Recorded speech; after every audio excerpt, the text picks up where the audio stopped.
oh my gosh, people are going to judge you for that. Don't do that. Stop giving a shit what everyone else thinks and what everyone else would do. And happy Transfer Tuesday. If you're new here, Transfer Tuesday is just the day of the week where we all take a look at our finances to see if there's any money moves we can make towards a positive financial future to build a weekly positive financial habit. And Tuesday is just what day works for a lot of people. Choose whatever day works best for you. Now, I do have some exciting updates to share with you guys. Of course, some additions to the emergency fund, which is what I'm working on at this moment in time. Have been for several months now. I'm guessing maybe 2 more months to go and that'll be done and I can talk about something else.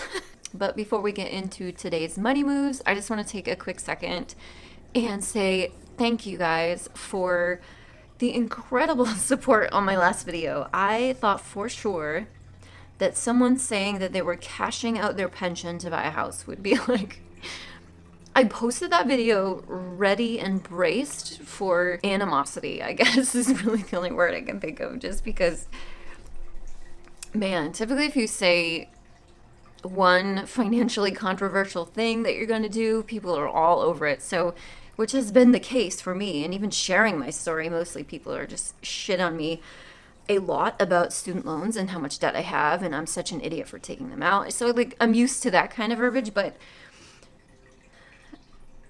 cashing out your pension to buy a house, cashing out your pension for any reason is like classically something you should never do, right? Like take a 401k loan, cash out a pension, or any retirement accounts. Like such a big no-no, especially in the Dave Ramsey community. Like I for sure thought I was gonna get negativity all over the comments, and I don't even think there was one negative comment.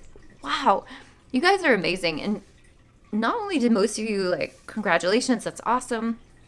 Granted, $45,000 came into my life collectively in that day in particular. The pension was just half of it, but it was just so cool to see that you guys like support my decision. In fact, some of you specifically commented and said, did you ever consider, now that you're shifting focus away from student loan debt ruling your life and moving to greener pastures of real estate, have you considered keeping that money and using it for real estate instead? And initially a knee-jerk reaction to those first few moments when I like saw the check and realized what it was for and what it was all about, it was an instant like, ooh, I just kind of like brought that money back to myself, even though my student loan balance went up by said amount, obviously. But it's just money I could redeploy in other ways if I feel like that's going to be useful. And it was an immediate knee-jerk reaction that was an option, but I quickly shot it down because I was like, no, that's just like, oh my gosh, people are going to judge you for that. Don't do that. That's something you shouldn't do. It's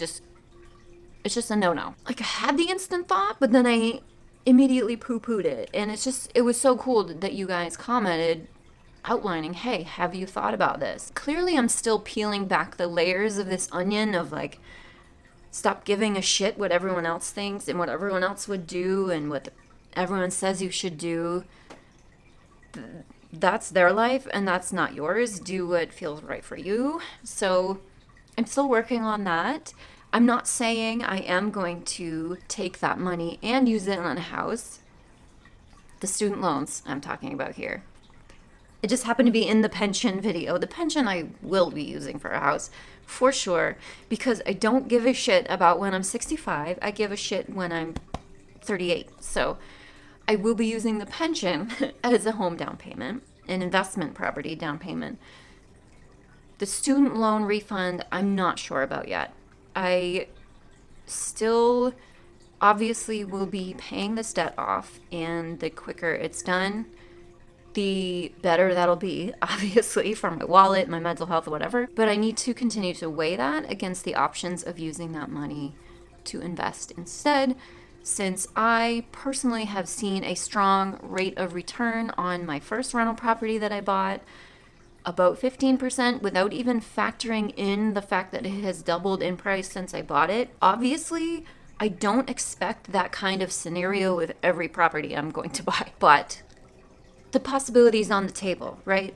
I guess I'm not saying I'm going to use the money one way or the other. Right at this moment, I still feel like I'm going to put it right back on the loans just to bring my balance back down, whatever. But there's also potentially a lot of months still in between today and when we actually have to start paying back these loans, because who knows when this court shit's going to shake out and the forbearance is going to end and whatever.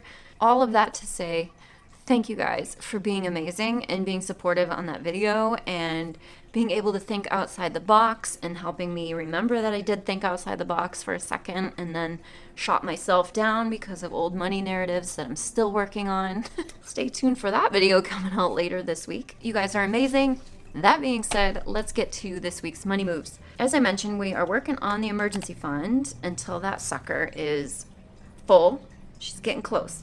We left off last Transfer Tuesday with $8,155.86.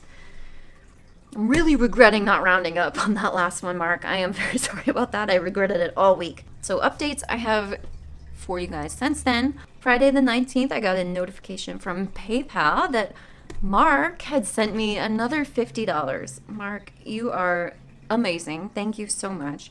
And he said, thank you for sharing your journey, Rachel. So glad I found you on YouTube. You're doing an amazing job. Much love from across the pond. Thank you so much, Mark. And then the next day, on the 20th, I got another PayPal notification that Mark had sent me another $25. So thank you so much, Mark. That is $75 in 1 week. That is incredible. I appreciate that so very much. You guys are so supportive, and it means so much to me. Third update I have, the 22nd, which was yesterday. I got my YouTube paycheck, which you guys know goes immediately all to the emergency fund at this time. That was in the amount of $100.13.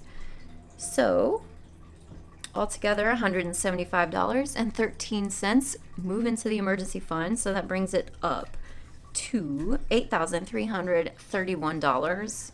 Close enough. I'm rounding up. I'm not leaving it like that this week. I need whole numbers, you guys, you know. So I'm going to move another $69 over to my emergency fund to round it out at $8,400 for the week. $69 moved. I'll put that up. That's $8,400 in the emergency fund.